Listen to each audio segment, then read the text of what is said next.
바쁘신 중에도 이 자리에 참석해 주셔서 감사드립니다. 저는 일부 사회를 맡은 서울가정법원 후견과에서 근무하는 김대훈 사무관입니다. 일부 대회를 진행하기에 앞서 피후견인의 의사 존중이라는 주제로 진행되는 일부의 좌장을 맡으신 이광우 부장판사님을 소개해 드리겠습니다. 이광우 부장판사님은 현재 서울가정법원에서 가사 합의 사건을 담당하고 계시고 2021년부터 2022년까지 성년 후견 사건을 담당하며 가정법원의 후견감독 제도 개선과 운영에 중요한 역할을 담당하는 등 후견 제도의 발전과 피후견인의 권익 보호에 기여하고 계십니다. 그럼 지금부터 피후견인의 의사 존중을 주제로 한 일부 대회를 이광우 부장판사님께서 진행해 주시겠습니다. 큰 박수로 맞이해 주시기 바랍니다.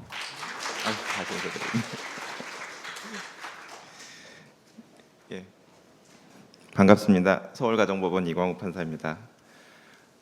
본회의 일부 주제는 피후견인의 의사 존중입니다.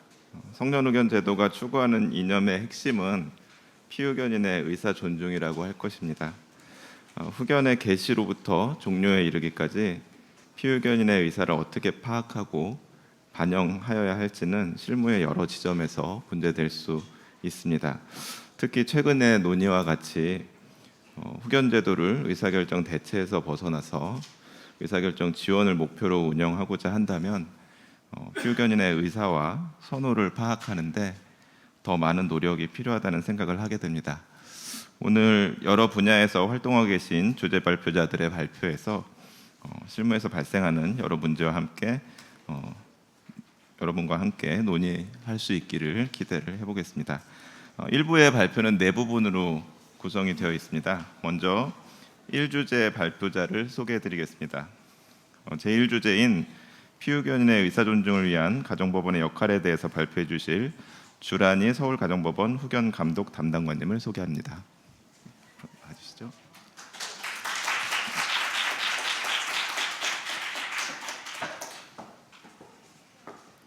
자리로 가주시면 됩니다. 예. 주란희 후견감독 담당관님은 서울가정법원에서 후견제도의 운영과 감독을 담당하는 전문가로서 후견인의 고충을 해소하고 피후견인의 신상과 재산이 보호될 수 있도록 후견 사무를 지원하고 감독하는 업무를 수행하고 있습니다. 또한 후견제도의 효율성과 전문성을 높이기 위해 후견인 교육과 직무 연수를 주관하고 후견인의 역량 강화를 위해 노력하고 있으며 이를 통해서 후견제도의 발전과 피후견인의 권익 보호에 기여하고 있습니다. 주란희 담당관님께 다시 한번 박수로 환영해 주시기 바랍니다. 발표 시간은 20분으로 예정되어 있습니다. 발표자께서는 발표 시간을 준수해 주시고요. 그러면 주란희 담당관님의 발표를 청해 듣겠습니다. 안녕하십니까. 서울가정법원에서 근무하는 주란희 후견감독관입니다. 저는 오늘 감독관으로 근무하면서 피후견인의 의사 존중을 위해서 가정법원이 어떠한 노력을 하고 있고 개선할 점은 어떤 것이 있는가를 발표하려고 합니다. 민법에 담긴 성년 후견 제도의 기본 이념은 본인의 의사와 잔존 능력의 존중입니다. 선임된 성년 후견인은 피성년 후견인의 법정 대리인이 될 뿐만 아니라 피성년 후견인의 신상에 관하여 결정할 수도 있습니다.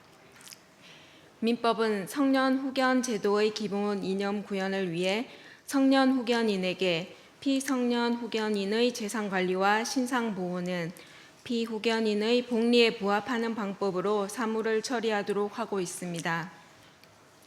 그리고 성년 후견인의 사무 처리는 피성년 후견인의 복리에 반하지 아니하면 피성년 후견인의 의사를 존중하도록 하고 있습니다. 의사결정의 사전적 의미는 여러 대안 중에서 하나의 행동을 고르는 일을 해내는 정신적 지각 활동입니다.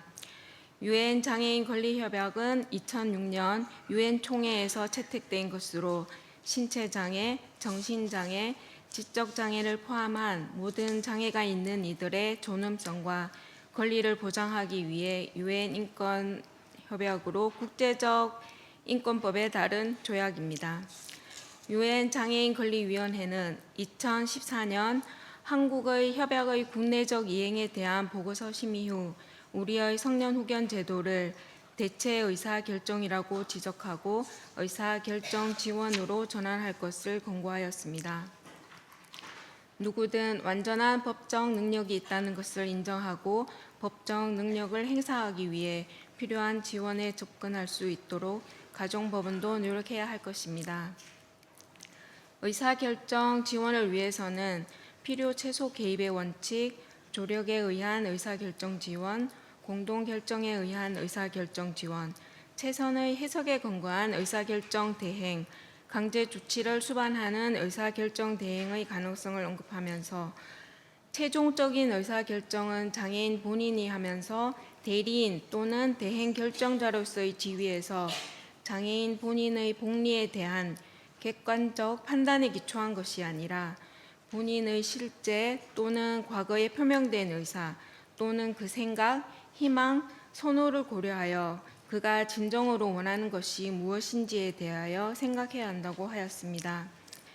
이러한 의사결정 지원이 실현되려면 피후견인과 그 관계인들과의 대면이 더욱더 이루어져야 할 것입니다. 성년 후견인의 선임은 민법과 가사소송법의 요건과 절차에 따릅니다. 실무상 성년 후견 개시 사건은 대체적으로 사건 접수, 청구서 검토, 후견인 후보자의 결격 사유 확인, 추정 선순위 상속인의 동의 여부 확인, 정신감정, 가사조사, 신문, 심판의 순서로 심리가 이루어집니다.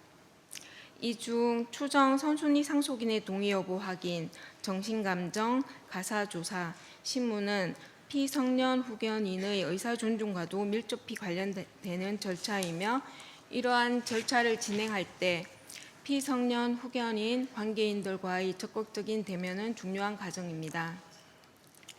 가정법원은 후견 개시에서는 피후견인의 의사를 존중하여 후견인 선임을 위한 가사조사를 실시하고 개시 후에는 피후견인의 보호를 위한 후견인 감독 및 교육을 하며 피후견인과 후견인에 대한 지원 업무를 수행하고 있습니다. 그럼 각 절차별로 살펴보겠습니다. 추정 선순위 상속인의 동의 여부 확인.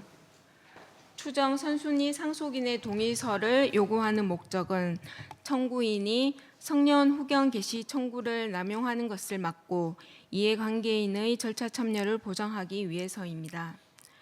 추정 선순위 상속인의 동의서 요구는 청구인이 사건 본인의 의사가 아닌 청구인의 필요와 목적을 달성하기 위해 개시 청구를 하는 것은 아닌가 확인하기 위함입니다. 그리고 이해관계인의 절차 참여는 성년 후견의 개시와 성년 후견인의 선임 절차에서 가정법원이 보다 실체적으로 사건 본인의 복리와 의사 존중에 접근하기 위함입니다. 실무상 추정 상속인의 동의서가 제출되지 않을 경우 추정 상속인들에게 의견 청취서를 보내고 있습니다. 의견 조회 결과 후견 개시 내지 청구인이 주장하는 후견인 후보자의 선임에 반대 의견을 표하거나 추정 상속인에게 의견 조회서가 송달되지 않는 등의 사정이 있으면 과사조사 간의 가사조사를 실시하고 있습니다. 정신감정. 가정법원은 성년 후견 개시의 심판을 할 경우 원칙적으로 사건 본인의 정신 상태에 관하여는 의사에게 감정을 명해야 할 것이나 가족 간의 다툼이 없고 피성년 후견인이 될 사람의 정신 상태를 판단할 만한 다른 충분한 자료가 있는 경우에는 감정을 생략하기도 합니다. 정신 감정을 실시하는 경우는 사건 본인의 이해관계인들 사이에 대립이 있는 경우, 진료 기록이 없거나 지나치게 오래된 경우, 제출된 진료 기록만으로 사건 본인의 상태를 판단하기 곤란한 경우 등입니다. 가족 간 다툼이 없더라도 사건 본인의 질병이 조현병과 양극성 정동장애 등 정신질환이 있는 경우에도 정신감정을 진행하고 사건 본인이 법정에 출석하도록 하여 의사를 확인하고 있습니다. 사건 본인이 감정을 거부하거나 사건 본인의 신상을 보호하는 이해관계인이 사건 본인의 감정을 거부하는 등 감정을 할 수 없는 경우에도 출장 조사 등 가사조사관의 가사조사를 활용하기도 합니다. 신문 가정법원은 성년 후견 개시의 심판을 할 때 실체적으로 사건 본인의 의사를 고려하여야 하고 절차적으로 사건 본인의 진술을 들어야 합니다. 진술을 듣는 경우에는 사건 본인을 신문하여야 합니다. 다만 사건 본인이 의식불명, 그 밖의 사유로 자신의 의사를 표명할 수 없는 경우에는 진술의 청취를 생략할 수 있습니다. 신문을 생략하더라도 가사조사관의 가사조사를 통해 사건 본인의 의사 또는 추정적 의사를 확인하고 있습니다. 실무상 가정법원은 신문기일을 지정하여 청구인, 사건 본인, 후견인 후보자, 임시후견인, 절차에 참가한 이해관계인을 소환하여 의견을 청취하고 있습니다.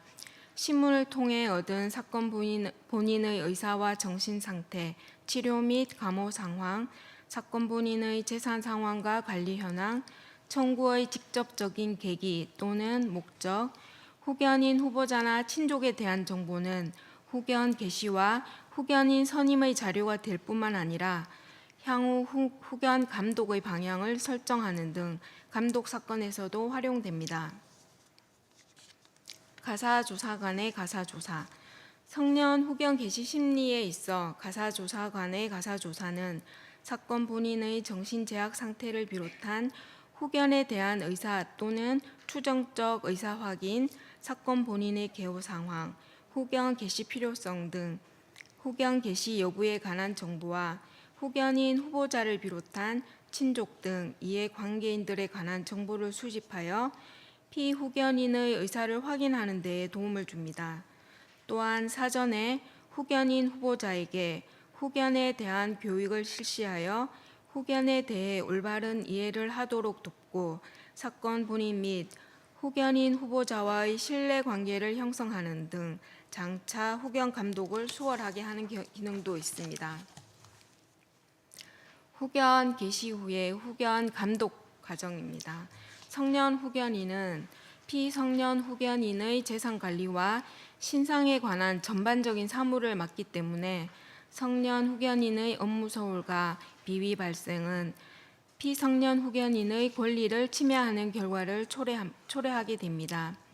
경우에 따라서 피성년 후견인에게는 회복할 수 없는 손실이 이어질 수도 있습니다.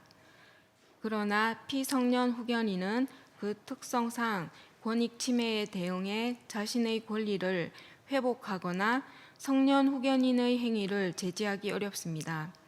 이런 이유로 피성년 후견인의 복리와 의사 존중을 위해 상시적으로 성년 후견인을 견제하고 적시에 성년 후견인의 사무에 개입하는 감독 행위가 필요합니다. 성년 후견인이 선임된 후에도 가정법원은 성년 후견인이 가지는 법정 대리권의 범위와 피성년 후견인의 신상에 관하여 결정할 수 있는 권한의 범위를 변경할 수 있고 직권 또는 청구에 의하여 피성년 후견인의 재산 상황을 조사하고 후견인에게 재산 관리 등 후견 임무 수행에 관하여 필요한 처분을 명할 수 있으며 추가로 성년 후견인을 선임 또는 변경할 수도 있습니다.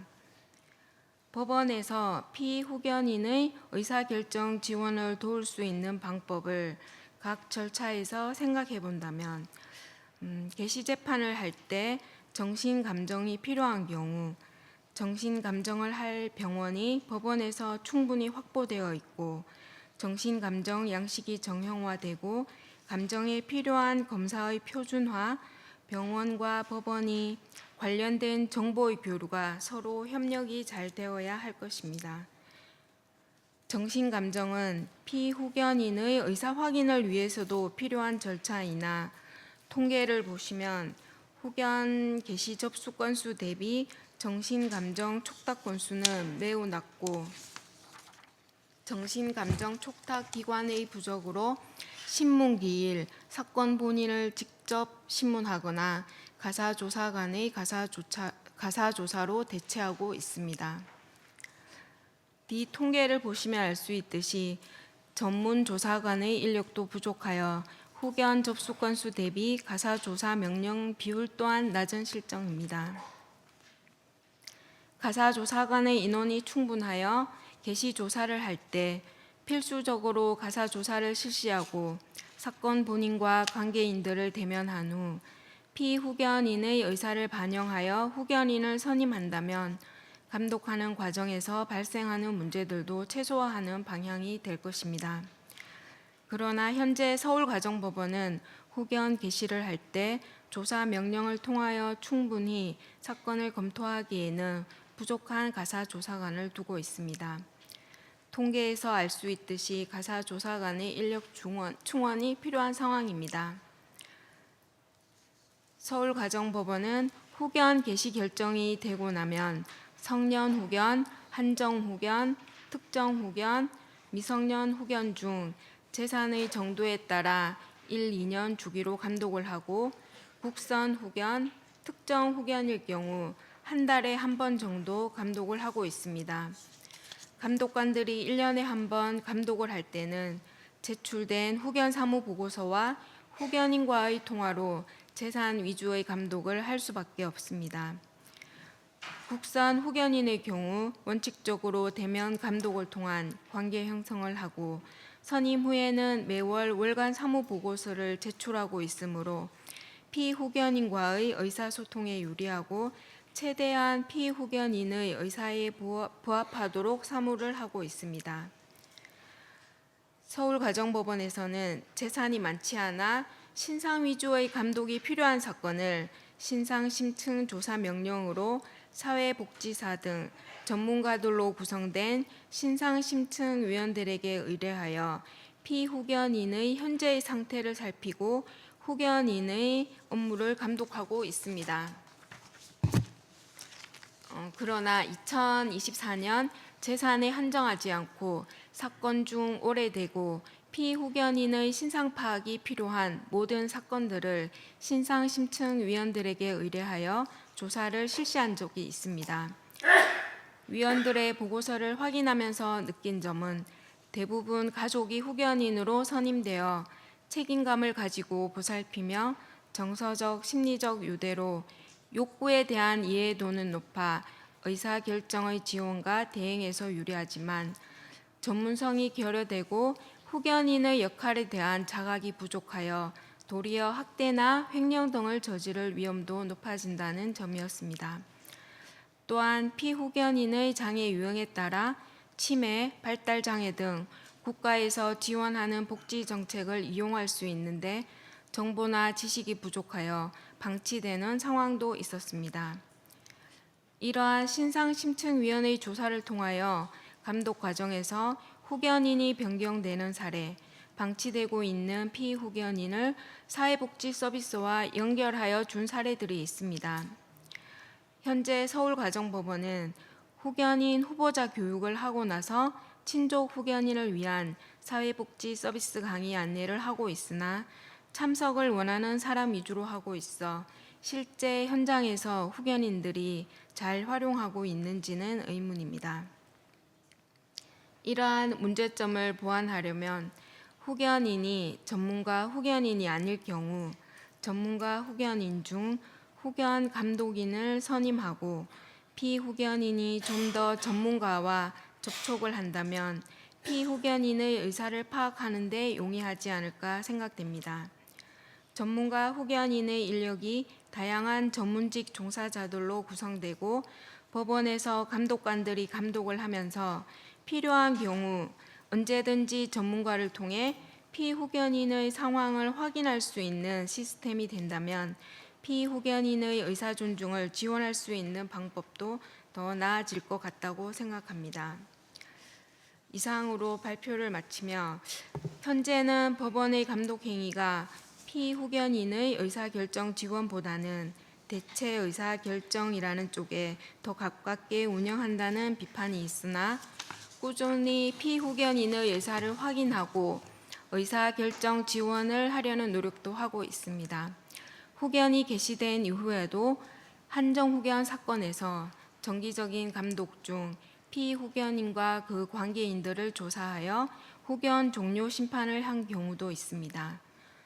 전문가를 자주 현장에 보내고 피후견인과 관계인 등을 대면하여 피후견인의 의사를 충분히 확인한다면 복지는 물론 의사결정 지원의 측면에서도 한 걸음 더 나아갈 수 있지 않을까 생각됩니다.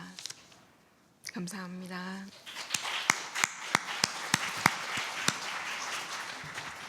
성년후견 재판의 진행에 따라서 법원이 어떻게 피후견의 의사를 확인하고 있는지, 또 감독 실무에서 어떻게 반영할지에 대한 노력과 고민을 담아주신 듯 합니다. 그 오전 진행에서 정동혁 부장님께서 후견 재판을 담당하면서 시간이 지날수록 이렇게 보이는 게 달라졌다는 말씀을 주셨었는데요. 저도 후견 재판 담당하면서 시간이 지날수록 우리가 법원에서 피후견인과 접하는 시간이 너무 부족하구나는 생각을 많이 했었던 것 같습니다. 그래서 그런 부족한 부분을 여러 가지 제도나 노력을 통해서 메꾸려고 하고 있다는 점을 잘 발표해 주신 것 같습니다. 네, 그럼 다음 주제 발표자를 소개해 드리겠습니다. 제2 주제인 특정 후견과 의사 존중에 대해서 발표를 해주실 분은 서옥필 대한변호사협회 성년후견 법률지원 특별위원회 위원이십니다.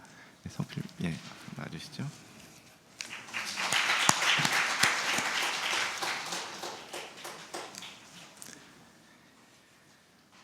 서옥필 변호사님은 대한변호사협회 성년후견 법률지원 특별위원회 위원으로 활동하고 계십니다. 변호사님은 성년후견 제도의 발전과 피후견인의 권익 보호를 위해 노력하며 특히 특정 후견과 피후견인의 의사 존중에 대한 연구와 실무 경험을 바탕으로 제도 개선 방안을 제시하고 있습니다.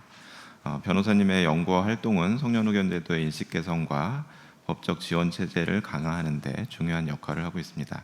서옥필 변호사님께 다시 한번 박수로 청해 듣겠습니다. 우선 저는 자료집보다는 제가 실무를 통해서 경험한 내용을 토대로 발표를 좀 하도록 하겠습니다. 이게 지금 준비 과정이 일주일 정도밖에 안 되는 상황이다 보니까 자료를 기존에 이제 저희 여기 와 계신 분들께서 충분히 아마 교육을 다 받으셨던 내용들 위주로 제가 좀 정리를 한 부분에 불과하고, 여기는 지금 제가 실무 경험한 내용들이 전혀 반영이 안 돼 있어서 오늘 발표는 지금 제가 지금 현재 하고 있는 특정 의견 2건과 한정 의견 1건을 좀 비교해 가면서 여기 내용을 좀 설명을 좀 드리는 방식으로 좀 이렇게 발표를 진행하려고 합니다. 지금 제가 현재 그 경기도 발달장애인 지원센터 운영위원을 처음 하면서 지금 그 발달장애 2급 어머니, 그다음에 큰아들은 발달장애 2급, 둘째 아들 발달장애 3급, 이 가정에 지금 큰아들과 어머니를 지금 특정 의견을 하고 있는 그런 상황이고, 그다음 제가 이제 한정 의견은 2015년부터 지금 계속 해오고 있는 분이 한 분 계시는데, 지금 현재도 가장 좀 이슈화되어 있는 것들이 많아서 좀 그런 내용들을 토대로 좀 설명을 드리고자 합니다. 지금 이제 아까 이 좌장님께서도 말씀하셨지만은 지금 이제 10년이 넘어가다 보니까 상당히 금치산, 한정치산, 어떤 치산이라는 이런 이름의 소견제도로 바뀌면서 여기 관여하시는 분들의 어떤 인식은 상당히 많은 변화가 있는 것 같습니다. 그런데 또 10년이라는 기간이 결코 짧지 않은 기간이다 보니까 저도 이제 발달장애인 지원센터에서 그 관련된 분들을 많이 만나서 얘기를 나누면서 뭐 개인 맞춤형 서비스라든가, 그러니까 이제 기본적으로 어떤 인식의 하여튼 변화는 확실히 기간에 비례해서 많이 진전이 이루어진 것 같습니다. 그리고 이제 특정 후견의 특징이라는 것은 기본적으로는 행위 능력자임을 전제로 하고 있습니다. 그러니까 이제 일시적으로 특정한 사무에 대해서 지원을 하도록 하는 그런 명문의 규정이 있고, 이 경우에 따라서는 대리권이 부여되기도 하는데, 저 같은 경우도 사실상 좀 광범위하게 대리권이 좀 이렇게 부여되어 있는 상황이긴 합니다. 그러니까 이제 이게 보면은 사실상 좀 행위 능력자라는 전제인데, 이게 이제 아마 뭐 예산이라든가 여러 가지 이유 때문에 좀 완화된 후견을 개시하라, 뭐 여러 가지 뭐 세계 협약이라든가 규약에 맞춰서 뭐 그런 면도 없지는 않겠지만은, 아마 실무적으로는 제가 지금 하고 있는 가정의 어머니 같은 경우에는 같은 2급임에도 불구하고 큰아들에 비해서는 상당히 그래도 아주 기초적이지만은 좀 이렇게 일상생활도 할 수 있을 것 같긴 한데, 지금 또 같은 2급인 큰아들 같은 경우에는 사실상 성년후견이 개시돼야 되는 거 아닌가 할 정도로 뭐 사회생활을 지속적으로 할 수 없을 정도로 거의 지적 능력이라든가 여러 가지 능력들이 좀 떨어지는 상황이어서, 이게 이제 법원에서도 아마 뭐 이렇게 특경 후견을 이렇게 게시가 청구가 들어오게 되면 좀 어떤 뭐 불가피한 이유도 있겠지만 하여간 여러 가지 문제 때문에 지금 이제 적절한 후견이 게시가 되어서 지원을 받고 있는지는 조금 약간 의문이 드는 부분이 있습니다. 그래서 저도 이게 특별히 대리권이 있기 때문에 후견 활동을 하면서 크게 뭐 이렇게 지장은 없는데 이제 이게 좀 제도에 적합한 취지에 맞게끔 후견 제도를 활용하는 데 있어서 어떤 법원의 역할도 분명히 중요하기 때문에 이제 좀 그런 게 적절한 후견 게시가 되도록 향후에는 좀 그렇게 발전해 나가야 되지 않겠나 싶은 생각도 좀 듭니다. 그러니까 이제 기본적으로 특경 후견의 특징은 이제 읽어보시면은 저희가 거의 조문을 정리한 거기 때문에 아는 내용일 것 같고, 이제 두 번째 내용으로 지금 이제 가장 중요한 저희가 이 후견 제도의 가장 중요한 이념이 말씀드린 것처럼 자기 결정권의 존중입니다. 그러니까 의사 존중, 그 잔존 능력의 최대한 활용. 그러니까 이런 제도 취지에 맞게끔 상당한 진전을 이루었긴 한데 이게 이제 의사를 파악하는 어떤 한계가 분명히 있습니다. 그러니까 저도 지금 특경 후견을 하면서 최소 한 달에 한 번 정도는 가정을 방문하거든요. 근데 과연 제가 이 한 달에 한 번 정도 방문을 해서 여기 지금 설명되어 있는 뭐 장애의 종류라든가 유형이라든가 아까도 말씀드렸지만 같은 2급이라 할지라도 어머니하고 큰아들의 어떤 정도 차이가 극심한 이런 상황에서 과연 그분들의 의사를 제대로 파악을 해서 지원할 수 있을까? 제가 지금 2017년도 하반기부터 해서 지금까지 계속 이 가정의 후견인 활동을 하고 있는데 아직까지도 잘 모르겠습니다, 솔직히. 그러니까 이제 그분들하고 한 달에 한 번 만나가지고 그분들이 이제 어떻게 일상생활을 자기 어떤 의사에 기해서 해 나갈 수 있을지, 후견인으로서 어떻게 의사를 파악해서 어떻게 지원을 할지 이런 거에 대한 고민은 여전히 지금 하고 있는 상황이고, 지금도 그렇게 오랫동안 봐왔는데도 과연 저기 여기 언급한 것처럼 활동보조인의 도움이 없었다고 한다면 과연 그게 가능했을까? 그런 좀 지금도 고민이 많이 듭니다. 그러니까 그만큼 기본 취지는 자기 결정권을 존중하고 잔존 능력을 최대한 활용하게끔 지원을 하는 게 이게 후견 제도의 특정 후견 제도에 맞는 거는 맞는데 과연 현실적으로 그러니까 저 같은 경우는 지금 이제 기본적으로 사회복지사가 아니다 보니까 이분들의 이해하는 어떤 그런 깊이라든가 폭도 상당히 적을 수밖에 없는 거고, 설령 또 사회복지사로서 이 가정의 후견인을 한다 할지라도 과연 이렇게 생활보조인처럼 월요일부터 목요일까지 9시부터 6시까지 계속 같이 일상생활을 하면서 이분들이 어떤 생활을 하고 있는지를 파악한 다음에 할 수 있는 상황이 아니라고 한다면 아무리 어떤 장애인이라든가 특정 피후견인에 대한 기본적 이해가 높다 할지라도 과연 그분들의 의사를 제대로 파악할 수 있는지, 그 다음에 그분들의 어떤 지원을 적절하게 그러니까 효율적으로 할 수 있는지는 저는 좀 그 부분은 상당히 해결하기 어려울 거라는 생각이 듭니다. 그러니까 저도 좀 결혼을 늦게 해서 지금 아이들이 아직 어리고 뭐 지금 3명이나 되는데 과연 그런 경험이 없는 아이들을 토대로 이거 해볼래? 이걸 해볼래? 뭐 이렇게 자꾸 하다 보니까 이 아이의 성향은 이런 게 맞는 거구나 이렇게 알아가는 거지. 근데 지금 제가 그 아들하고는 거의 대화할 수준이 안 되거든요. 그러니까 큰아들은 2급이라 할지라도 허공에 대고 막 뭐 이렇게 약간 우리가 말하는 그 엉뚱한 얘기를 하고 있고 지 혼자 어떤 그런 사고에 갇혀가지고 일반적으로 기본적인 대화조차 하기 어려운 상황에서 그 아이가 뭘 원하는지 제가 또 계속 지켜보면서 이거 이렇게 해서 시행착오를 겪어가면서 그 아이가 일상생활을 어떻게 하는 게 더 바람직한지, 이 아이가 뭘 원하는지 이런 주관적 의사를 파악하기는 상당히 어렵습니다. 그러니까 지금 현실적으로 뭐 사회복지사가 설령 후견인으로서 후견인 활동을 하더라도 이런 부분들은 다른 어떤 제도와 다른 기관과 후견인 이외의 어떤 생활 활동 보조인이라든가 여러 어떤 그런 분들의 종합적인 지원이 없다고 한다면 맞춤형 서비스, 뭐 의사 잔존 능력의 활용, 최대한 보장, 지원 이런 부분들은 사실 현실적으로 정착하기는 어렵다는 생각이 듭니다. 그러니까 뭐 나아가는 방향은 아까 이제 기본적인 인식이라든가 분명히 상당 부분 진전된 거는 맞습니다. 그러니까 무능력자 뭐 이런 개념에서 잔존 능력을 활용하고 뭐 이렇게 지원하고 이렇게 인식의 전환은 분명히 상당 부분 진전이 있는 건 맞는데 과연 이 후견제도 자체만으로 아까 제가 말씀드린 의사를 파악하고 효율적인 지원을 하고 이런 부분들은 상당히 어렵다는 생각이 많이 듭니다.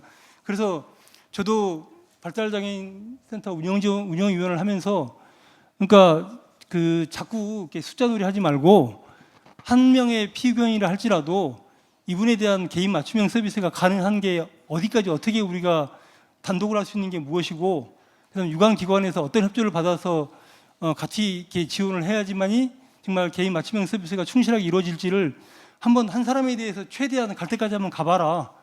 그래야지만 거기서 부족한 게 뭔지, 그다음에 한계가 뭔지를 좀 더 뚜렷하게 인식을 하고 계속 보완을 해 나가야지만이 조금 더 이 후견제도라든가 발달장애인 지원센터 설립 취지에 맞게끔 운영이 될 수 있을 거 아니냐, 그런 얘기를 상당히 운영위원회에서 강조를 많이 했었거든요.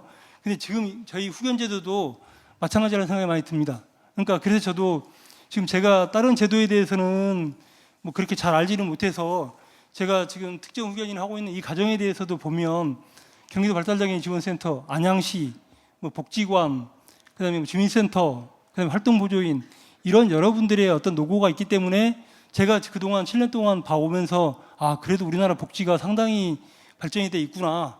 아, 이 정도면 후견제도 자체만에 의해서는 어떤 한계가 있을 수 있다 할지라도 종합적인 그런 활동하는 사람들의 어떤 연계된 종합적인 지원 체계를 갖춘다고 한다면 그래도 후견제도도 나름 조금 더 빨리 정착이 될 수 있겠구나라는 생각을 좀 하게 됐습니다.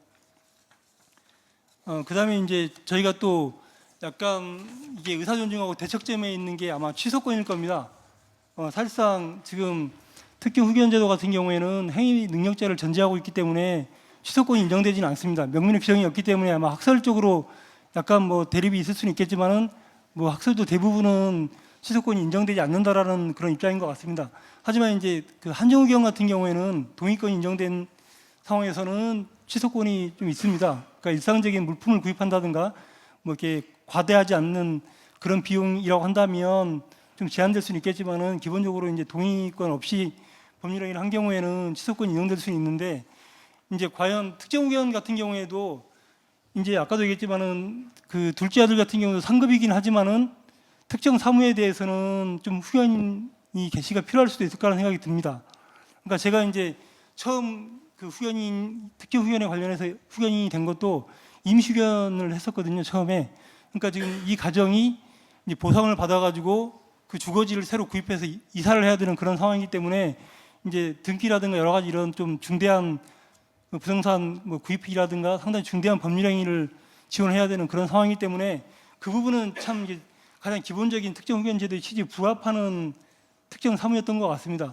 근데 이제 그 이후로는 아까도 제가 말씀드렸지만은 좀 성년 후견이 게시돼야 되는 상황일 수도 있고 경우에 따라서는 한정 후견이 게시돼야 되는 상황일 수도 있는데 이제 어떤 공공 후견으로 지원을 하다 보니까 여러 가지 한계 때문에 특정 후견이 지원이 되긴 했는데, 그러니까 셋째 아들 같은 경우에도 특정 후견이 게시는 되지 않았지만은 특정 사무에 대해서는 분명히 좀 지원이 필요한 부분이 없지는 않았는데 지금 친구는 후견 게시가 되지 않은 상황이거든요. 근데 지금 제가 그 여기 윤태인 교수님께서 예전에 이제 발표하신 그 자료에도 지금 언급을 해놨었는데 지금 상당히 후견이 게시되지 않는 상황에서도 법률적인 문제가 상당히 빈번하게 이루어지는 경우가 많습니다. 왜냐하면 특정 후견 같은 경우에는 기본적으로 해는 능력자이기 때문에 일상생활을 또 영위가 가능합니다. 그러니까 셋째 아들 같은 경우에, 둘째 아들 같은 경우에도 상급이기 때문에 기본적인 뭐 이렇게 학교에 자립관에서 뭐 일도 하면서 뭐 출퇴근도 하면서 또 일상적인 생활도 어느 정도는 가능합니다. 하지만 뭐 좀 그런 면에서는 또 이제 아까 말했지만 불필요한 어떤 법률행위라든가 분명히 취소권을 좀 고려할 만한, 제가 또 운영위원 하면서도 후견이 게시되지 않았지만은 뭐 대출을 막 너무 자기 수준에 맞지 않는 대출을 받아서 뭐 제3자가 이익을 취해서 약간 뭐 사기를 당한 피해 이익을 입은 경우도 많이 있었고 여러 가지 이제 그런 불미스러운 일들이 많았기 때문에 제가 그거에 대해서도 상당히 좀 많이 상담을 좀 받거나 좀 조언을 해준 경우도 있었는데, 그러니까 이제 후견이 게시되지 않은 상황에서도 문제가 많이 발생하는 경우가 있고 또 더군다나 또 특정 후견 같은 경우에는 행위 능력자이기 때문에 거기에서 오는 또 법률행위 일상생활을 영위하는 과정에서 법률행위가 빈번하게 발생할 수 있는 그런 상황들이 많이 있고 그런 또 과정에서 취소권을 고려해야 될 만한 그런 분명히 법률행위도 분명히 있었습니다. 예, 하지만 이런 경우에 이제 이게 상당히 좀 오히려 특정 후견 같은 경우에는 취소권을 적절하게 행사하는 게 좀 필요하지 않나라는 부분에서 오히려 이제 법률의 규정이 없는 상황에서 좀 그런 고민을 많이 하게 됐고, 물론 이제 우리가 그래서 제가 이제 발표할 때도 그때 말씀을 드린 거지만 우리가 이제 정상적인 어떤 그런 장애가 없는 분들도 사실상 뭐 이렇게 저희 여직원도 마찬가지지만은 돈을 벌어서 뭐 해외 여행을 가는 걸로 힐링을 하면서 낙으로 삼고 또 어떤 분은 뭐 낚시, 뭐 캠핑 뭐 이런 걸로 인해서 남들이 보기에는 네 수준이 너무 과한 거 아니냐라고 하지만은 또 그분 입장에서는 그게 주관적 의사입니다. 그렇다고 해서 우리가 그분에 대해서 뭐라고 하진 않지 않습니까?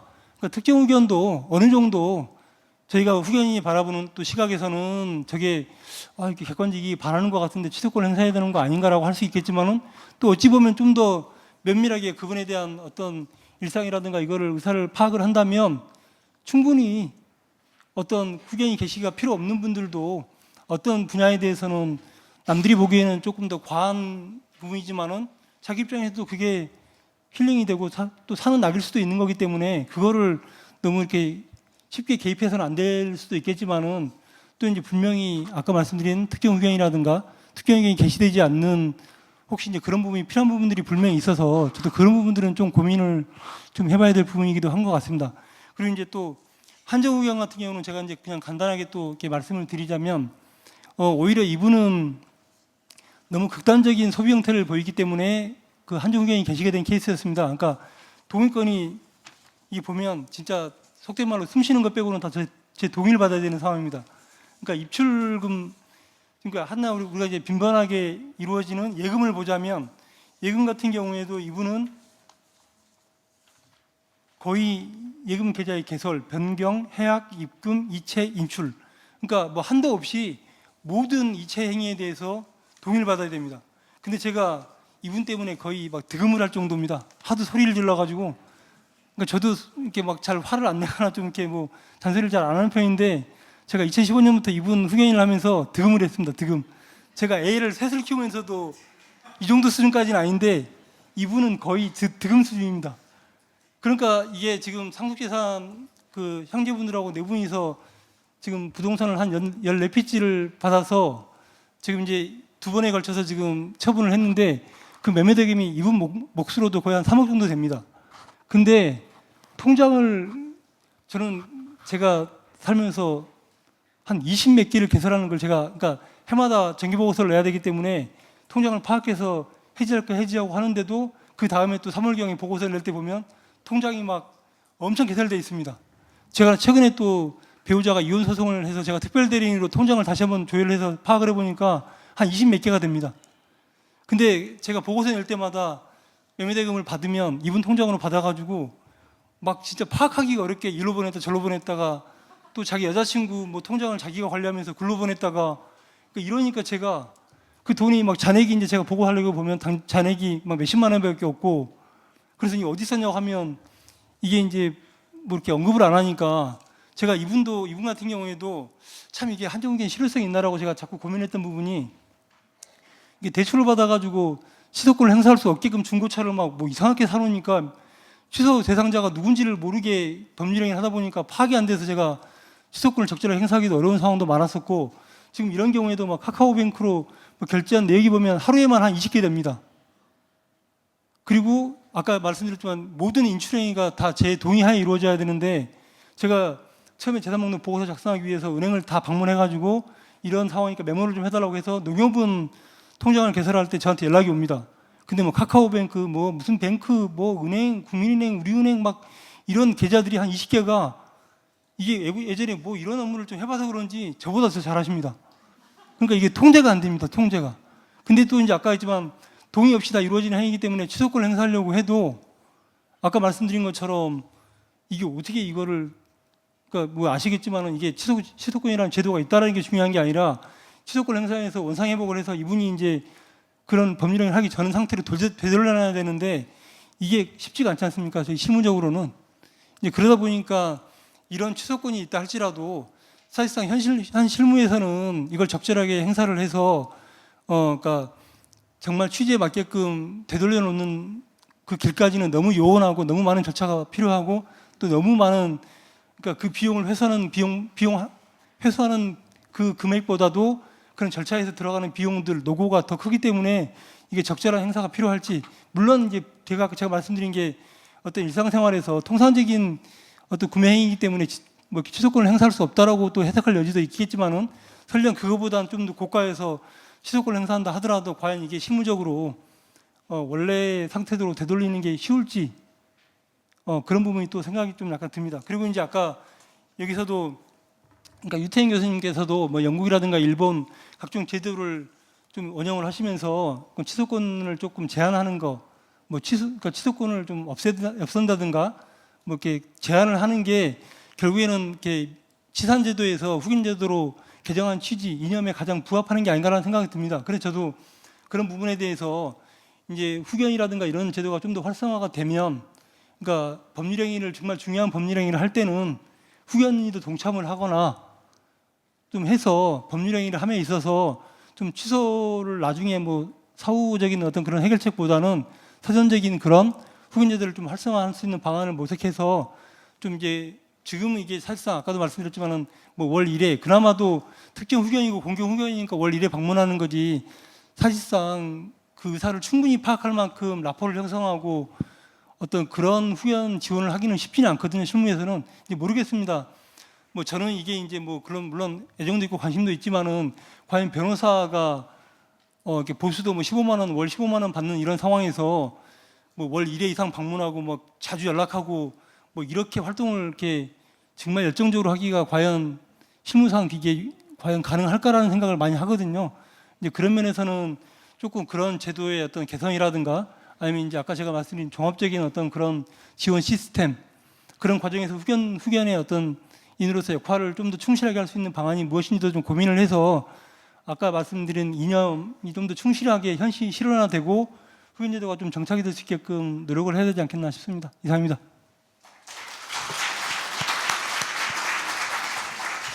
네, 발표 감사합니다. 특정 후견인, 한정 후견인으로 활동하시면서 직접 현장에서 느낀 문제점들, 의사 확인의 현실적인 어려움과 취소권에 관련된 말씀을 나눠주셨습니다. 발표를 듣다 보니까 뭐 법정 후견 제도를 어떻게 개선할 것인가 또 이제 논의가 같이 되고 있는데요.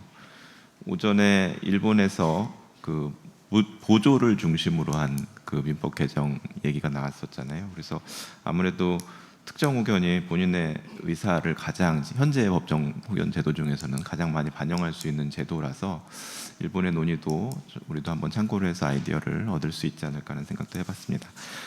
예, 세 번째 주제 발표자를 소개해드리겠습니다. 제3주제인 임의후견과 피후견인의 의사 존중에 대해서 발표를 해주실 옥동훈 한국성년후견지원본부 이사님을 소개하겠습니다.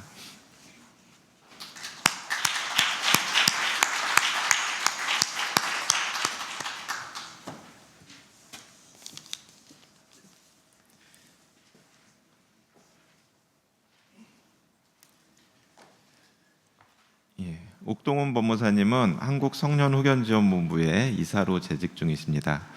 임의후견 분야의 전문가시고요.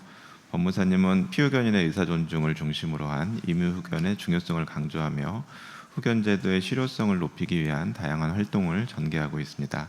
옥동훈 법무사님의 발표를 박수로 청해 듣겠습니다.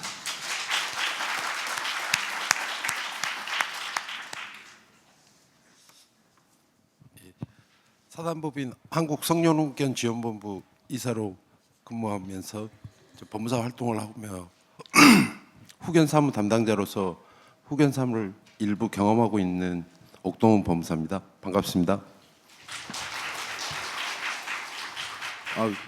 앞선 발표자님께서 너무 흥미진진하게 발표해 주셔서 부담이 확 됩니다.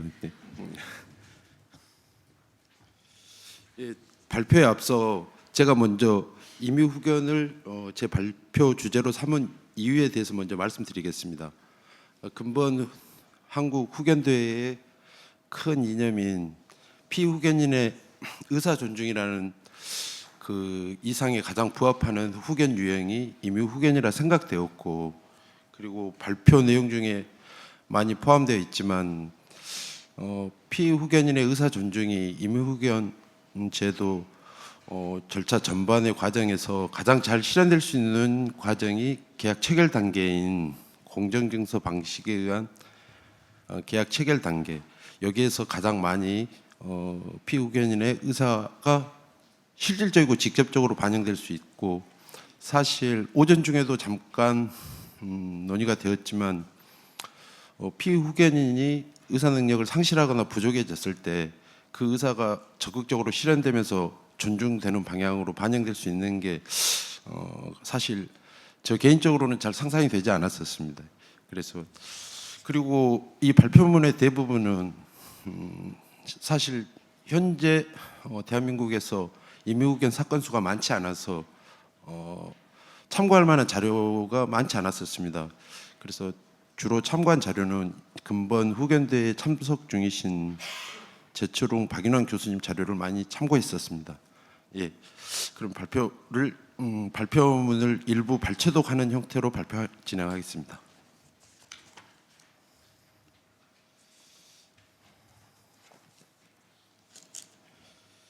그 2013년 7월 1일 시행된 새로운 후견법이 시행된 지 11년이 지났는데, 새로운 후견법은 피후견인의 잔존 능력의 범위에서 그의 자기 결정권과 의사를 최대한 존중 실현하는 것을 그 목표로 하고 있습니다. 따라서 새로운 후견법에서 임의후견은 제1차적이고 핵심적인 가치를 가져야 마땅히 했지만 현재 대한민국의 실정은 임의후견에 대한 이용 실적이 매우 저조한 게 사실입니다.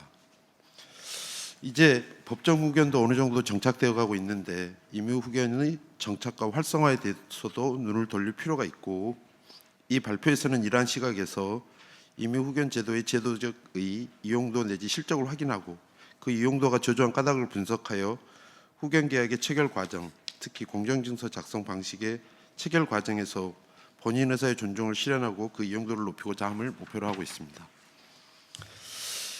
임의후견 제도의 의, 후견은 미성년자나 장애인과 같이 판단 및 결정 능력이 없거나 제한되어 스스로 자기 이익을 보호할 수 없는 사람을 보호 감독하고 그 재산을 관리하며 또 대리하는 것을 목적으로 하는 제도입니다.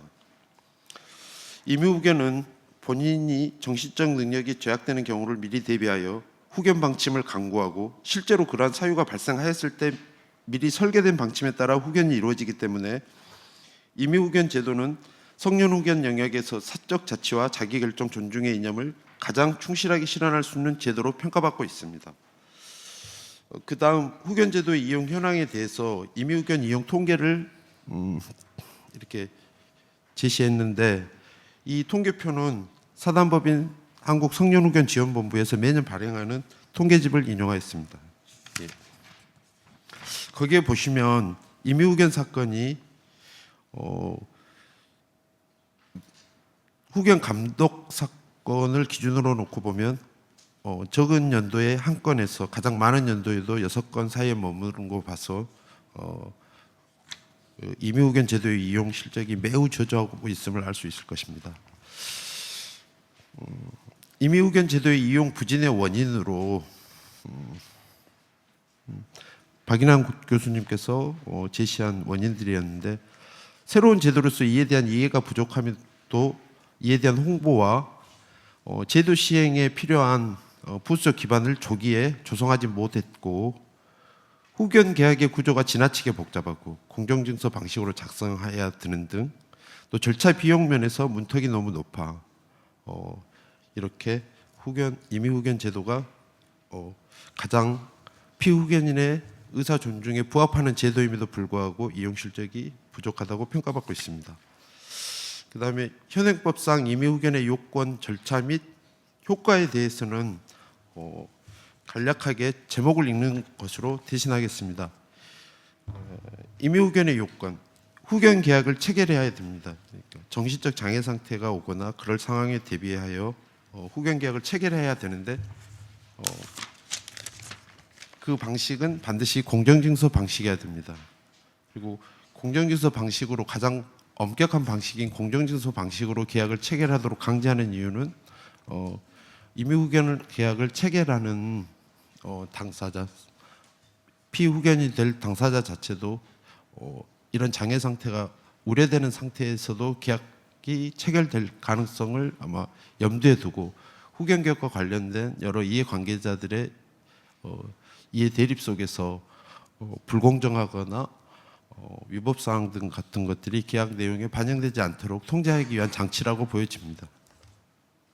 그리고 공정증서 방식의 후견 계약이 체결되고 나면 후견 계약은 등기돼야 되고, 그렇게 돼서 나중에 후견 계약을 체결한 피후견이 될 계약 당사자가 일정한 정신 장애 상태에 있게 되면 청구인의 청구에 의해서 가정법원에 의해서 임의후견 감독인이 선임되고, 임의후견 감독인이 선임되면 그때로부터 후견 계약은 효력을 갖게 됩니다. 그래서 후견 계약이 효력을 갖게 된 개시된 이후부터는 임의후견인은 피임의후견인에 대하여 후견 계약이 정하는 바에 따라 재산 관리 또는 신상 보유에 관한 사무를 처리할 권한과 의무를 갖습니다. 즉 수임인으로서 수임 사무를 처리해야 되는 것과 같습니다. 임의후견 감독인은 임의후견 중 임의후견인의 사무를 감독하며 그 사무에 관하여 가정법원에 정기적으로 보고해야 합니다. 그리고 임의후견이 종료되는 사유에 대해서 살펴보면 선임 전에는 언제든지 공정인의 인증을 받은 서면으로 후견 계약의 의사표시를 처리할 수 있습니다. 그러나 임의후견 감독인이 선임된 이후에는 정당한 사유가 있을 때 가정법원의 허가를 받아야만 후견 계약을 종료할 수 있습니다. 또 임의후견 감독인이 선임된 이후에는 특정한 사유가 발생하면 일정한 자의 청구에 의해서 가정법원은 임의후견인을 해임할 수 있습니다. 그리고 임의후견이 개시된 효과에 대해서 잠깐 살펴보면 임의후견 절차가 개시되기 전에, 즉 유효한 임의후견 계약이 존재하고 등기되어 있으면 예외적인 사유가 없는 한 법정 후견은 개시될 수 없습니다. 가정법원은 원칙적으로 본인에 대해 법정 후견을 개시하지 못하지만 다만 예외적으로 본인의 이익을 위하여 특별히 필요한 때에는 임의후견인 또는 임의후견 감독인의 청구에 의하여 성년후견, 한정후견 또는 특정후견의 심판을 할 수 있습니다. 임의후견 절차 개시 후의 효과는 임의후견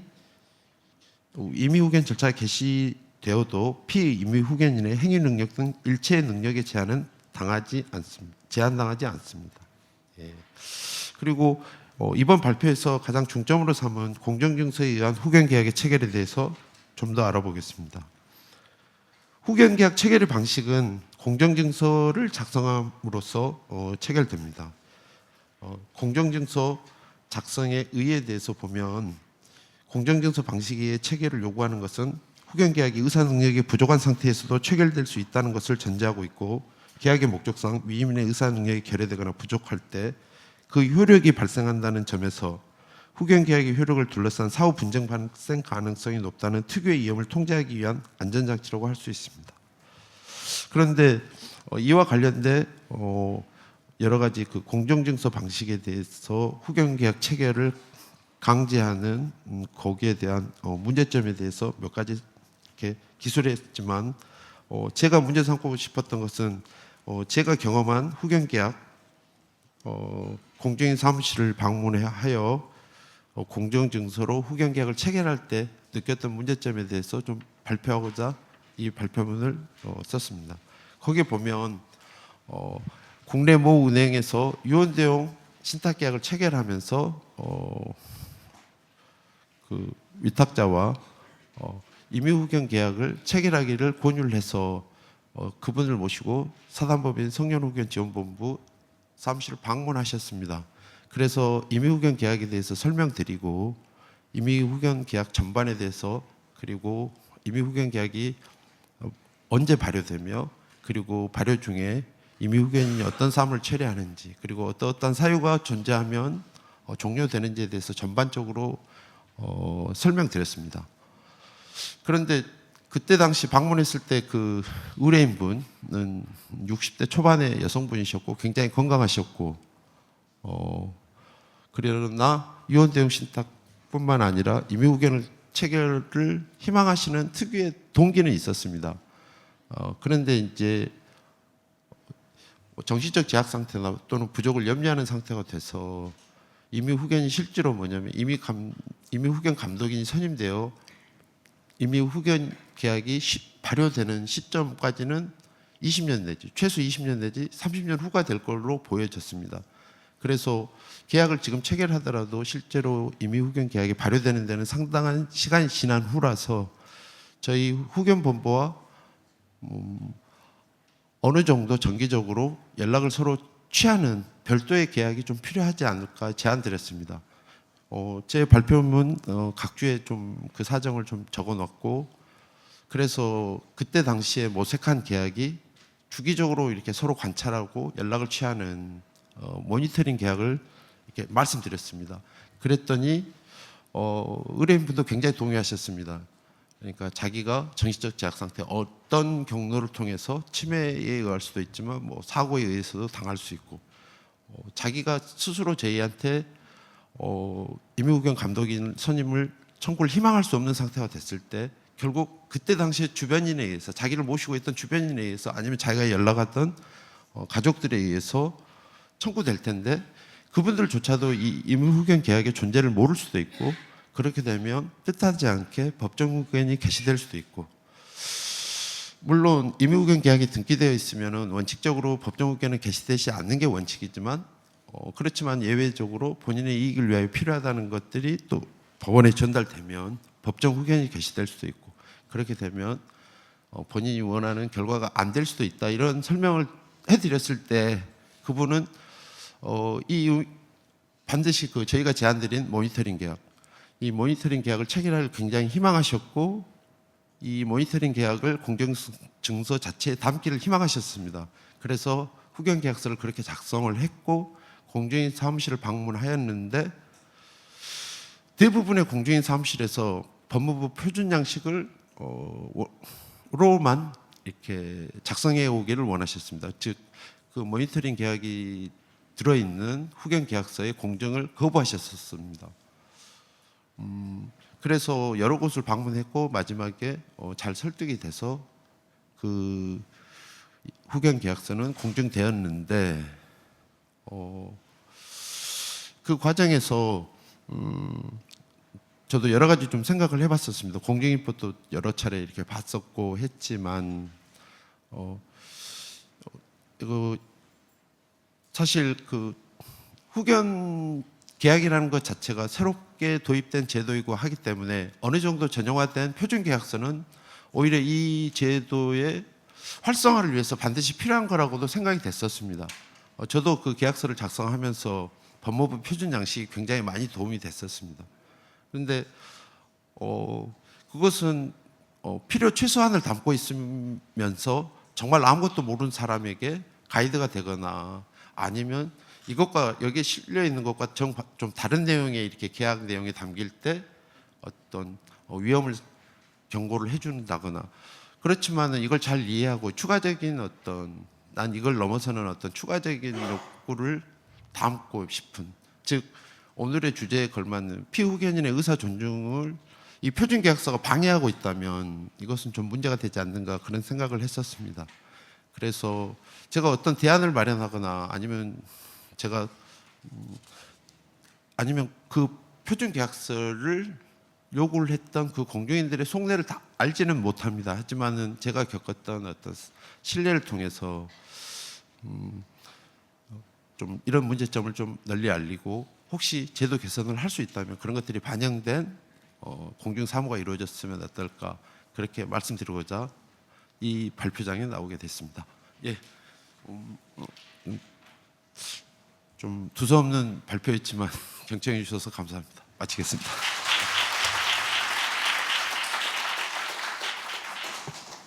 네, 발표 감사드립니다. 공정증서로 임의후견 계약 체결함에 있어 좀 어려움이 있었던 사례를 공유를 해주셨고요. 사실 그 임의후견 계약 체결하고 등기하는 과정에서 좀 등기하지 못할 내용이 들어있는 경우도 종종 발견되긴 하거든요. 그래서 어떤 의미에서는 표준화도 필요할 터인데, 또 개별적인 그런 계약을 반영할 수 있는 그런 개별 약정이 반영이 안 된다는 건 또 문제가 있을 수 있으니까 적절한 실무가 정착이 됐으면 하는 바람이 있습니다. 예, 마지막으로 제 4주제 발표자를 소개해드리겠습니다. 사주제인 미성년 후견을 중심으로 피후견인의 의사 존중을 위한 사회복지 실천 소통에 대해서 발표를 해주실 김경호 대전지방보훈청 사회복지사님을 소개하겠습니다.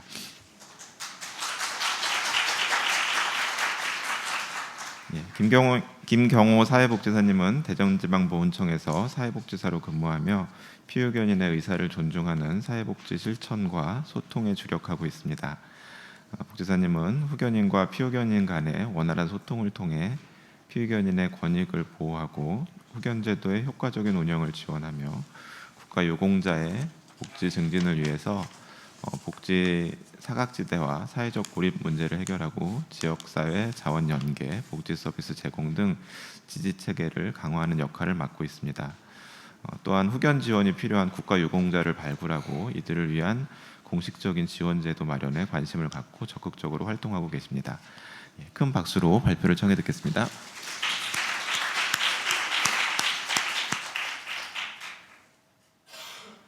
네, 발표에 앞서 이제 후견 실무를 하고 수행하고 계신 분들도 계실 거고 또 정책적으로 고민하고 계신 분들도 계실 텐데 각자의 어떤 사유로 인해서 이 후견이라는 이 업무에 이제 처음 어떻게 시작을 했는지 이유는 각자 다를 텐데 저 같은 경우는 제가 이제 대전지방보훈청 그러니까 국가유공자분들의 복지를 위해서 사회복지사로서 지금 일을 하고 있는데 이제 94세 되신 참전 유공자 어르신께서 3년 전에 너가 후견에 대해서 공부를 해서 나에 대한 그 노후에 대해서 좀 더 신경 써달라라고 저한테 제안을 하셨어요.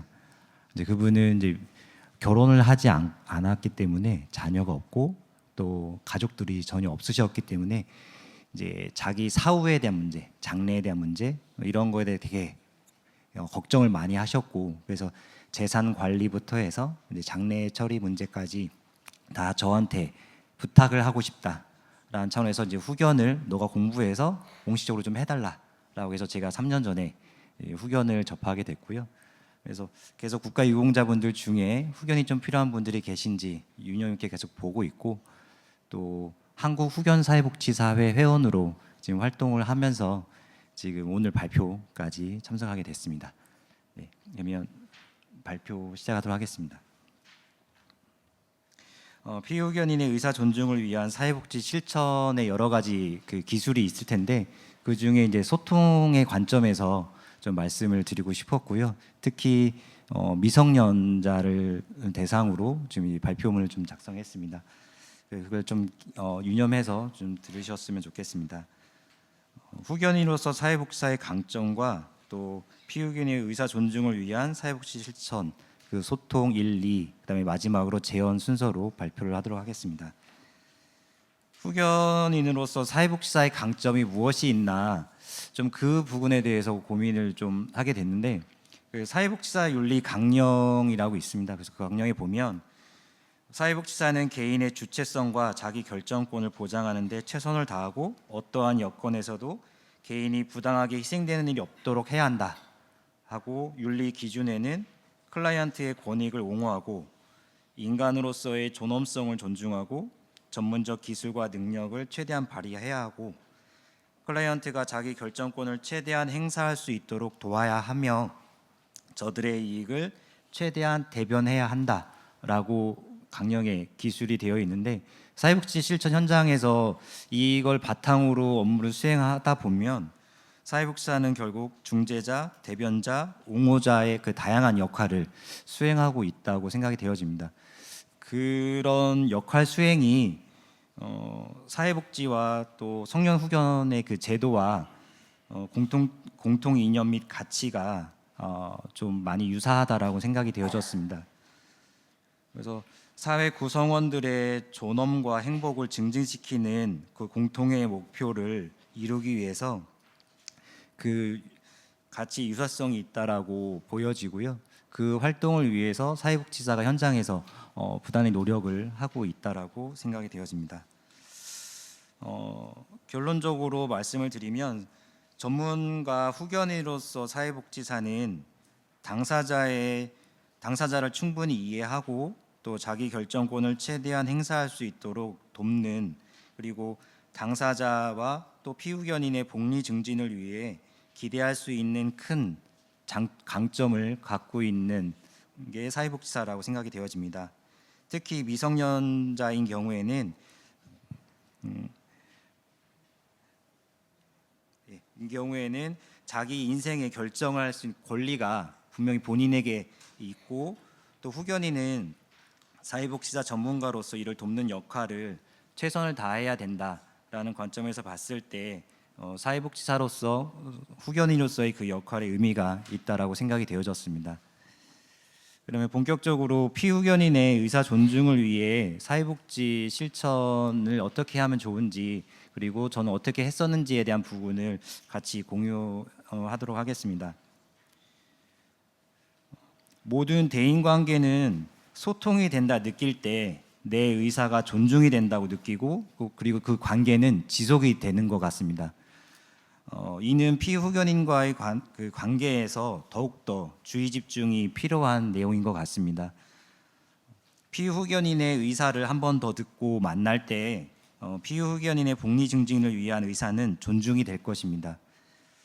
구체적으로 좀 보자면, 피후견인을 이해하기 위해서는 절대적인 시간을 공유해야 되는 것 같습니다. 꼭 절대적인 시간을 공유를 많이 한다고 해서 충분히 이해를 할 수 있다까지는 아니겠지만, 그럼에도 불구하고 시간을 같이 공유하는 것이 많아질수록 피후견인을 이해하는 폭이 넓어지고, 또 그걸 이해할 의사를 존중할 수 있는 기회는 조금 더 많아질 것이라고 생각이 되어집니다. 첫 번째는 피후견인의 지지체계를 확인하고 그거를 부족한 지지체계를 강화해야 될 것 같습니다. 피후견인을 중심으로 한 지지체계가 다양하고 안정이 될수록 피후견인의 일상도 안정감을 갖고 유지됨을 경험하게 됩니다. 지지체계를 통해서 피후견인의 과거와 현재를 이해할 수 있는 도구가 되기에 지지체계 확인과 그리고 강화를 위한 절대적인 시간이 필요하다고 생각이 됩니다. 지역사회 복지 자원 연계로 피후견인의 부족한 지지체계를 강화할 수 있는 그런 기회를 가져야 되는데, 이런 부분에 있어서 특히 미성년 후견인 경우는 더욱더 중요한 상황이라고 생각이 되어집니다. 좀 더 구체적으로 보면 가능한 경우 식사와 쇼핑을 같이 하면 좋겠다라는 생각입니다. 이것도 개인적인 경험이긴 하는데요. 미성년 후견을 진행하면서 이런 처음에는 많이 어색해했었지만 좀 같이 식사하고 또 계절 옷을 구매를 할 때 같이 참여하고 이렇게 시간을 갖다 보니까 상호 신뢰와 또 존중감도 갖게 되고, 또 그런 걸 통해서 관계 형성도 더 깊어지고, 그로 인해서 정말 이 피후견인이 무엇을 원하는지 이런 부분을 좀 더 확인할 수 있는, 그래서 그 의사를 존중할 수 있는 기회가 되는 것 같아서 좀 좋은 경험이었던 것 같습니다. 두 번째는 소통의 방법의 다양화 및 피드백입니다. 주로 미성년자, 특히 이제 정신적인 부분에 있어서의 이제 질환이나 이런 부분이 없는 이제 그냥 일반적인 그 미성년자이다 보니까 소통의 방법을 좀 다양하게 가질 수 있었는데요. 전화를 한다든지 SNS를 한다든지 대면을 통해서 피후견인과 직접 소통하는 경우가 있고, 두 번째는 사적 공적 지지체계의 구성원들과 간접 소통하는 경우가 있습니다. 이 두 가지 방법 모두 중요하고 피후견인의 요구와 욕구를 구별할 수 있는 기회가 될 수 있었고요. 또 이를 통해서 정확한 정보를 습득할 수 있는 기회가 됐었던 것 같습니다.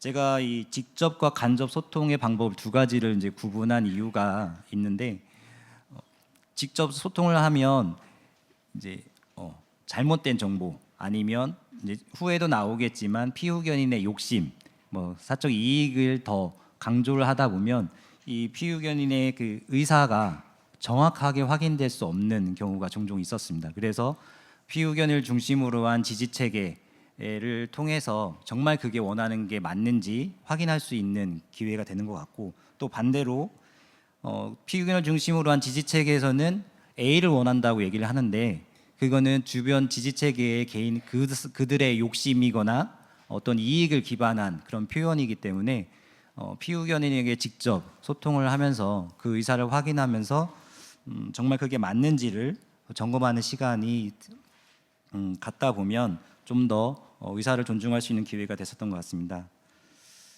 그리고 앞서 말씀드렸던 것처럼 피드백을 통한 의사 존중입니다. 피후견인과 그 중심으로 한 지지체계, 그다음에 후견인 상호 간의 피드백 공유가 절대적으로 필요하다고 생각이 되어집니다. 피드백이 없는 것은 소통이 아니라 일방적인 통보라고 생각이 되어집니다. 사소하더라도 작은 그 피드백의 시간을 갖는다면 피후견인은 내 의사가 존중되고 또 소통이 된다고 여길 거고, 또 그로 인해서 후견인의 관심과 노력, 그다음에 법원의 지원이 더해진다면 피후견인의 의사는 더욱더 존중되어지고 확고해진다라고 생각이 되어집니다. 좀 이게 발표를 드리면서도 좀 이상적이다라고 생각이 되어지긴 하는데요.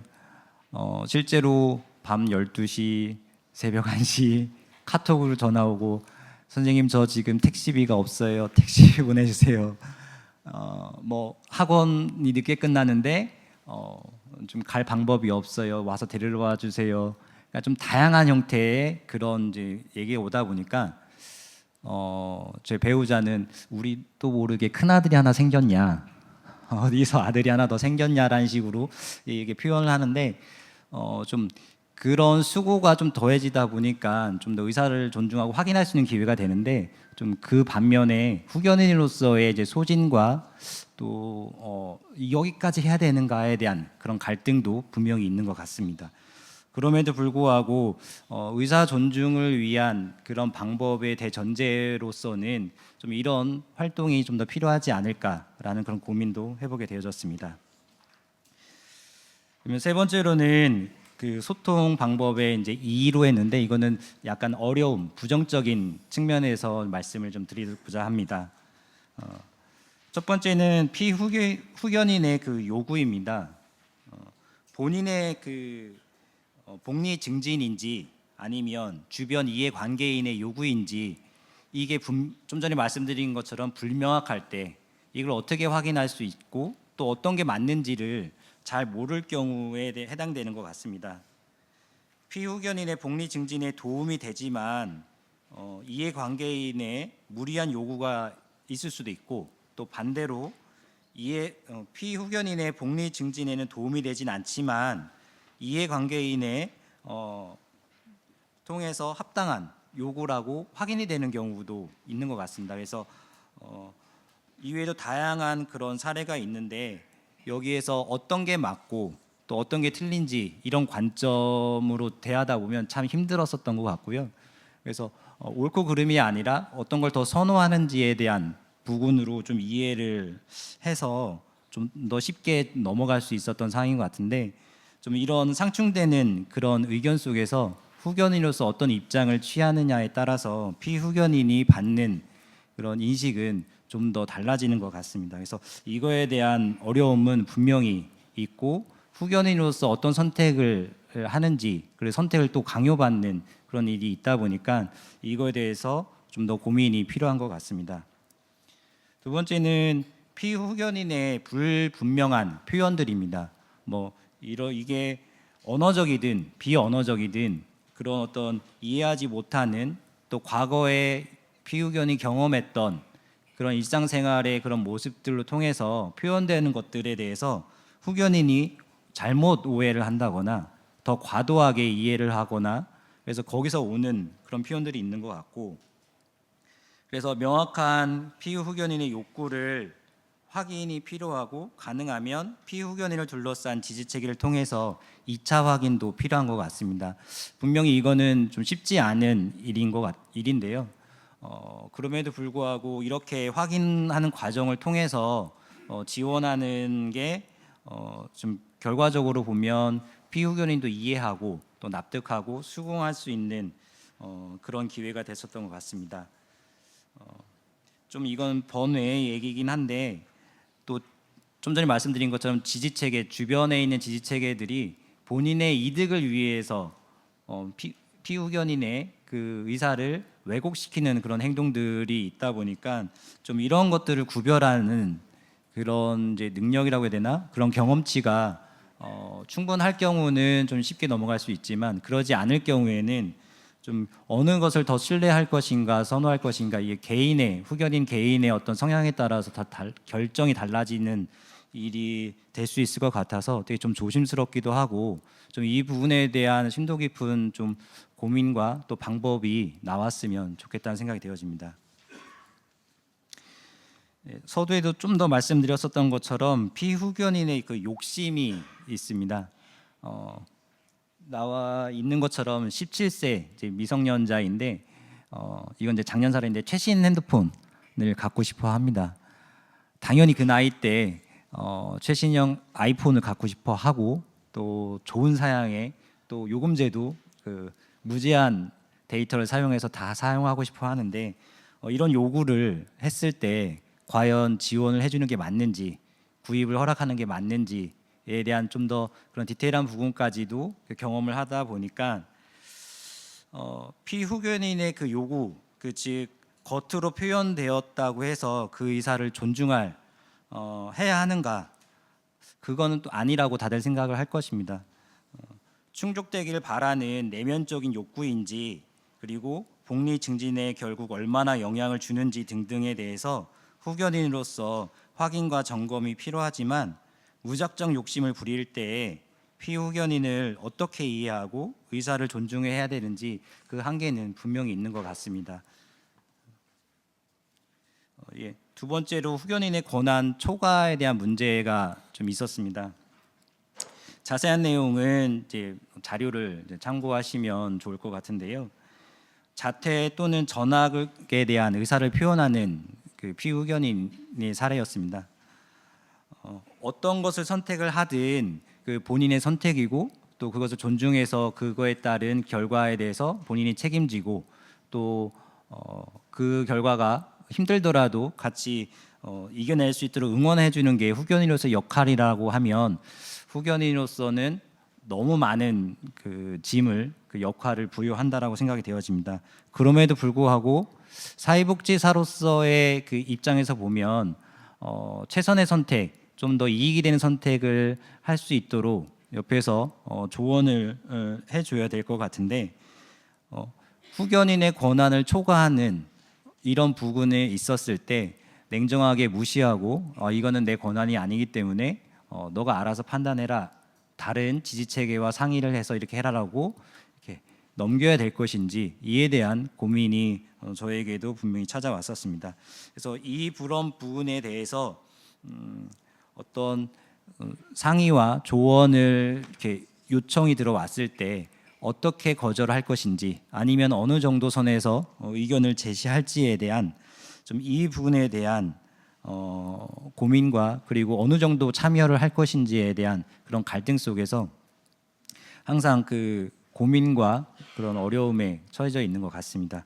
그래서 이런 부분이 발생했을 때 어떻게 대처를 해야 될 것인가에 대한 충분한 또 논의도 필요할 것 같습니다. 네, 다음으로는 특정 금전 신탁의 신탁 관리인의 업무 수행 기간에 대한 부분입니다.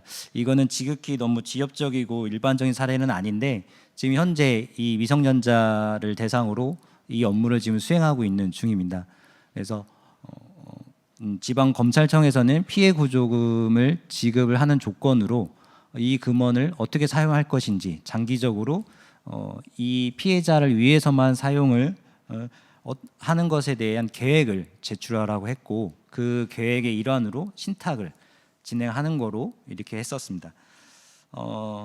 근데 이제 신탁을 진행을 하면서 이제 본인은 이제 군 입대도 해야 되고, 또 대학교 또 생활도 해야 되고, 이런 과정 속에서 혼자 그거를 다 관리할 수가 없기 때문에 향후 10년간, 그러니까 자기가 30살 될 때까지 이 신탁 관리인으로서 참여해 주기를 요청을 해왔습니다.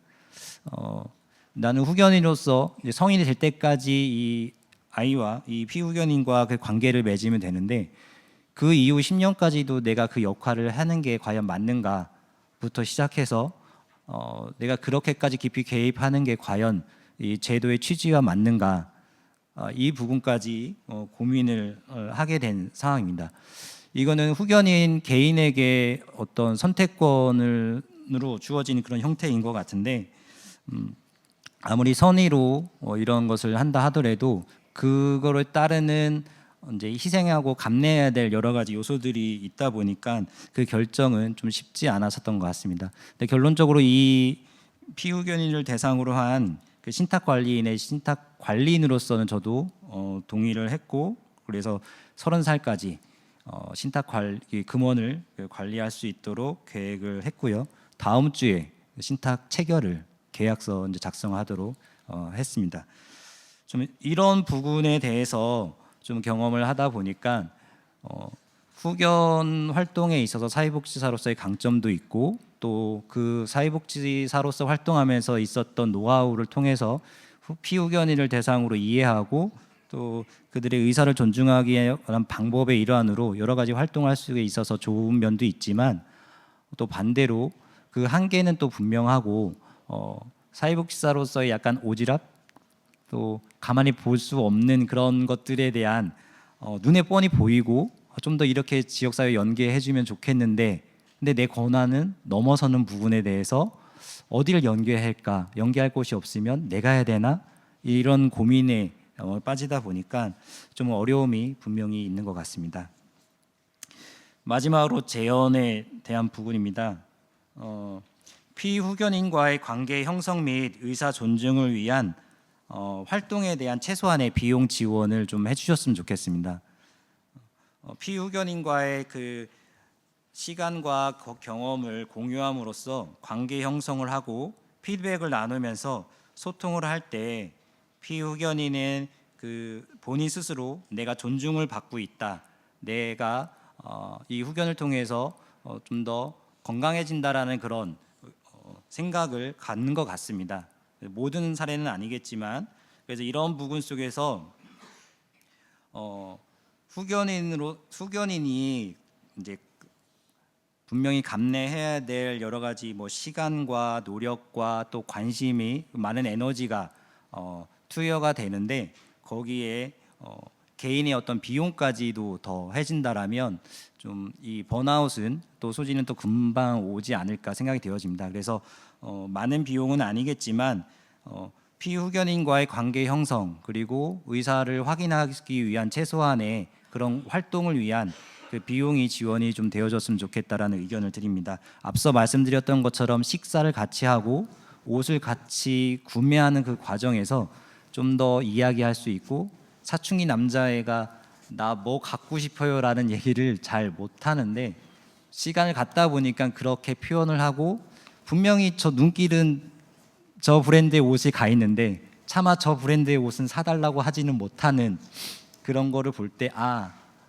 얘가 이런 거에 관심이 있고 또 갖고 싶어 하는구나라는 것을 확인할 수 있다 보니까, 근데 이게 후견인의 개인 이제 어떤 비용이 더 지출되는 게 좀 전제가 되다 보니까 아마 사회복지사로서 후견인 활동하시는 분들이 많이 공통적으로 경험하고 있는 것 같은데요.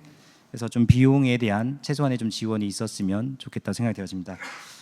두 번째는 피후견인의 권한을 초과하거나 결정이 어려운 안건에 대해서는 자문과 대안을 함께 찾을 수 있는 통합사례회의 조직과 운영이 이루어졌으면 좋겠습니다. 앞서 발표나 이런 부분에서도 살짝 언급이 되어졌었던 것 같은데요. 일본의 사례처럼 팀으로 운영이 돼서 회의하고 그 결정을 보완할 수 있는 그런 역할이 하는 것처럼, 사회복지사로서 후견인의 그 활동을 할 때 모든 결정을 다 할 수 없고 또 모든 그 대안을 제시할 수 없는 것은 분명한 것 같습니다. 그래서 각 직역의 그 전문가들로 구성이 된, 그리고 피후견인이 반드시 참여하는 그런 통합사례를 통해서 과연 이 의사가 존중이 어느 정도 수준에서 존중이 되어질 것인지, 지금 당장인지 뭐 어떤 계획에 따라서 어느 기간 안에 이것이 이루어질 것인지에 대한 좀 그런 부분이 함께 논의되었으면 좋겠고, 앞서 말씀드렸던 그 특정 금전 신탁을 설정하는 과정에 있어서도 저 혼자 이 부분을 결정을 하는 데 있어서 많은 어려움과 또 힘든 과정이 있었습니다.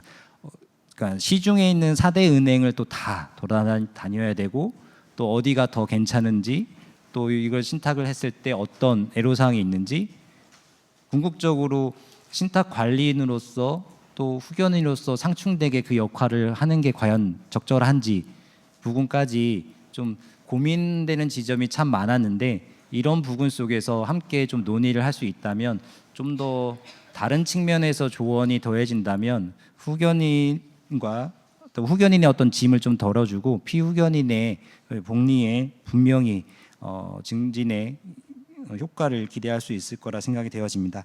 이상으로 발표를 마치도록 하겠습니다. 경청해 주셔서 감사합니다. 네, 감사합니다. 미성년 후견인으로서 활동하시면서 피후견인과의 소통의 어려움과 또 제언을 해주셨고요. 시간이 조금 지연됐는데 그래도 질문을 준비하신 분들이 계실 것 같아서 주제 발표자들께서 단상으로 잠깐 올라오셔서 질문 시간을 갖도록 하겠습니다. 네, 배광림 변호사입니다. 발표 잘 들었습니다. 저 옥동훈 법무사님께 질문 드리고 싶은데 임의견 굉장히 인상적이었습니다. 제가 성년후견지원본부가 최초로 임의견인 되는 계약 체결했다는 얘기는 들었는데 이런 내용인지 몰랐거든요. 그러면 지금 현재 모니터링 계약은 그러면은 지금 다 이건 그냥 위임 계약 같은 거니까 지금 작동을 해가지고 실제로 업무를 하고 계시는 건가요? 마이크를 켜주시죠. 예, 공정세 내용이 포함이 돼 있고 그다음에 의뢰인 분과 별도의 계약을 체결할 필요가 없죠. 그 계약 이행을 근데 이제 그분도 그게 본인이 워낙 건강하시니까 개인적으로 저한테 하신 말씀이 사실 제가 전화 받는 게 더 지금은 불편한 상태다. 근데 나중에 이게 필요할 때가 있으니까 이 기한을 둬서 자신이 지금 워낙 건강하고 하니까 최소한의 연락을 취하고 나중에 본인이 자기가 점점 이렇게 변해가는 걸 느낄 때 그런 빈도나 주기를 좀 짧게 빈도는 늘리고 주기는 짧게 이렇게 하는 방향으로 좀 탄력적으로 좀 운영하기로 이렇게 하고 있었습니다. 이게 그럼 방문 정도인 거지 어떤 예를 들어서 우리가 이제 일반적인 사적 계약으로서 위임 계약할 때 어떤 법률 행위에 대한 대리권을 부여하거나 그런 내용까지는 없는 그런 내용은 배제하려고 노력했습니다. 예. 네, 알겠습니다. 감사합니다. 예. 예. 또 질문 있으신가요? 네. 예.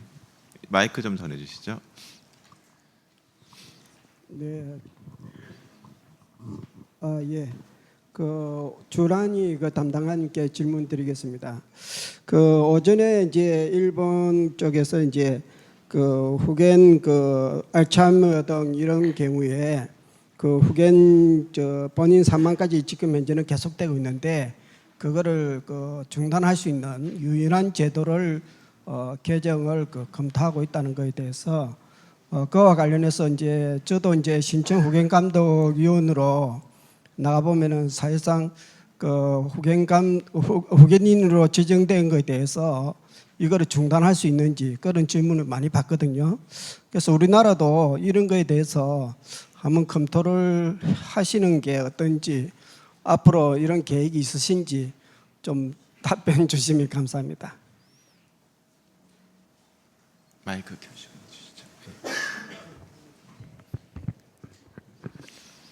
보통 후견 개시되고 나면 지금 제가 감독할 때는 성년 후견 개시됐을 때는 거의 사망이 이제 종료의 마지막이고 한정 후견일 경우에는 제 사건은 아니었지만 제가 이거를 발표하기 전에 다른 감독관들 통해서 들었을 때 한정 후견일 경우에 피후견인이 신청했을 경우에 한정 종료 심판 청구했을 때 감독관들이 신문기일 잡아서 조사해서 한정 후견 종료된 건이 몇 건 있었거든요. 네.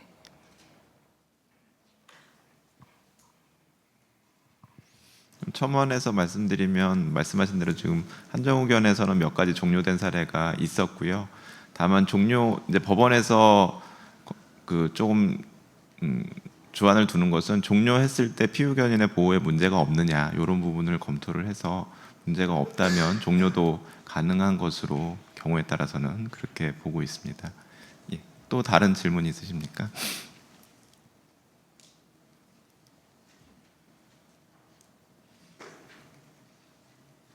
예, 그러면 시간이 돼서 이 정도로 마무리를 할까 합니다.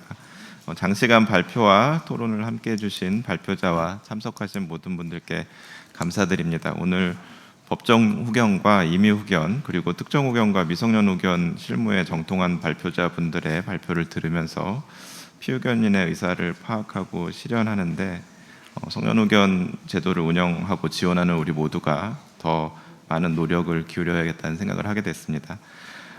이상으로 발표와 토론을 모두 마치겠습니다. 감사합니다. 지금까지 오후 1부 대회를 위해 애써주신 이광우 부장판사님을 비롯한 발표자분들께 감사드립니다. 다시 한번 큰 박수 부탁드리겠습니다. 그럼 이것으로 1부 행사를 모두 마치고 잠시 휴식을 가진 후 오후 3시 40분부터 2부 대회를 시작하도록 하겠습니다. 긴 시간 동안 참석해 주셔서 감사합니다.